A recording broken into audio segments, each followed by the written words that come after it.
SketchUp में जब हम कोई 3D ऑब्जेक्ट बनाते हैं तो उसे हम 3 पार्ट्स या 3 कंपोनेंट्स में डिफाइन कर सकते हैं। हमारे ड्राइंग एरिया में एक ऑब्जेक्ट पहले से बनाकर रखा है। इस लेसन में आगे जाने से पहले हमें एक और टूल देखना है, क्योंकि उसे जाने बगैर हम आगे नहीं जा सकते हैं। उस टूल का नाम है सिलेक्ट। टूल सेट में सबसे पहला यही टूल है। मॉडलिंग करते समय ऑब्जेक्ट या उसके किसी कंपोनेंट को सिलेक्ट करना ये इस टूल का काम है। इस टूल के लिए कीबोर्ड शॉर्टकट है स्पेस बार। कीबोर्ड पर स्पेस बार हिट करते ही ये टूल एक्टिवेट हो जाता है। हमारे ड्राइंग में यह टूल पहले से सिलेक्टेड है।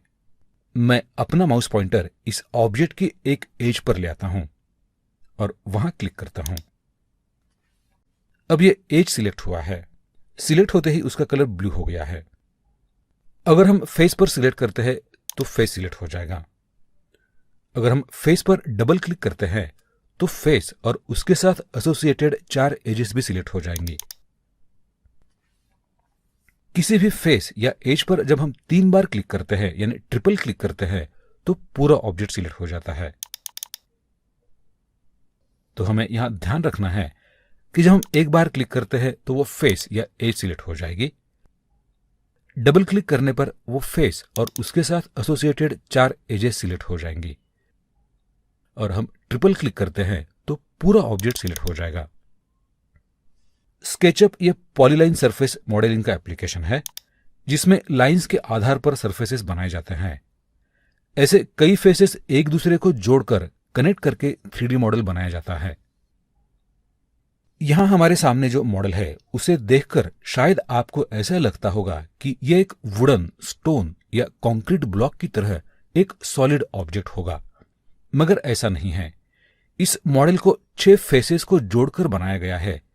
इसमें 4 साइड के 4 फेसेस, टॉप और बॉटम के 2 यानी कुल मिलाकर 6 फेसेस यहां पर मौजूद है। हम इस मॉडल का एक फेस सिलेक्ट करके उसे डिलीट करते हैं। अब हम देख रहे हैं कि यह ऑब्जेक्ट अंदर से हॉलो है। अब यहां दूसरी एक बात हमें देखनी है कि इस मॉडल के अंदर के फेसेस ग्रे कलर में है और उसी फेस का आउटर कलर व्हाइट कलर में है।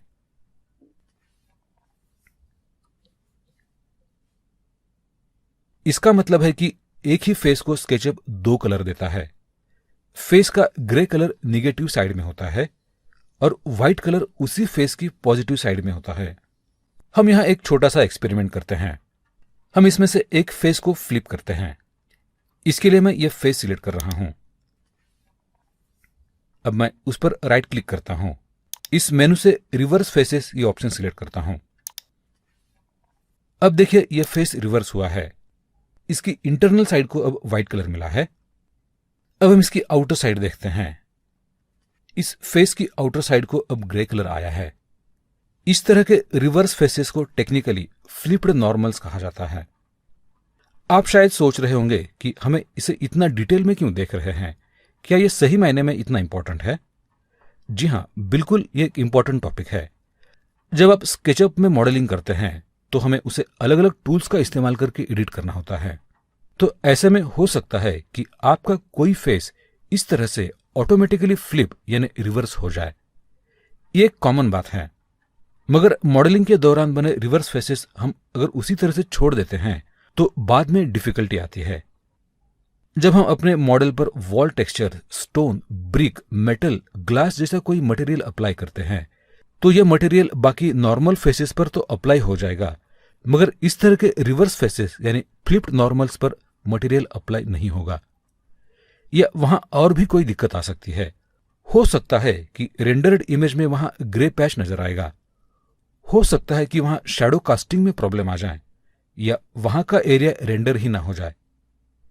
यह आपके रेंडरिंग प्लगइन पर डिपेंड है कि वह इसे कैसे हैंडल करता है। अगर हम कॉमन बात करें तो फ्लिप्ड नॉर्मल्स आपको हमेशा किसी न किसी प्रॉब्लम में जरूर डालेंगे।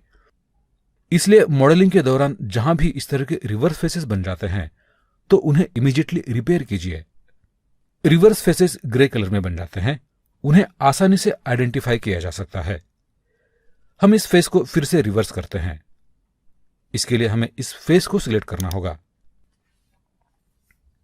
अब मैं इस पर राइट क्लिक करता हूं और मेनू से रिवर्स फेसेस ये ऑप्शन सिलेक्ट करता हूं।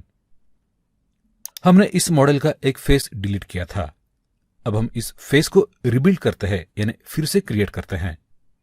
इसके लिए हमें किसी भी एक एज पर कॉर्नर टू कॉर्नर एक लाइन ड्रॉ करनी है। देखिए, ये लाइन ड्रॉ करते ही ये फेस फिर से रिबिल्ड हुआ है, फिर से क्रिएट हुआ है।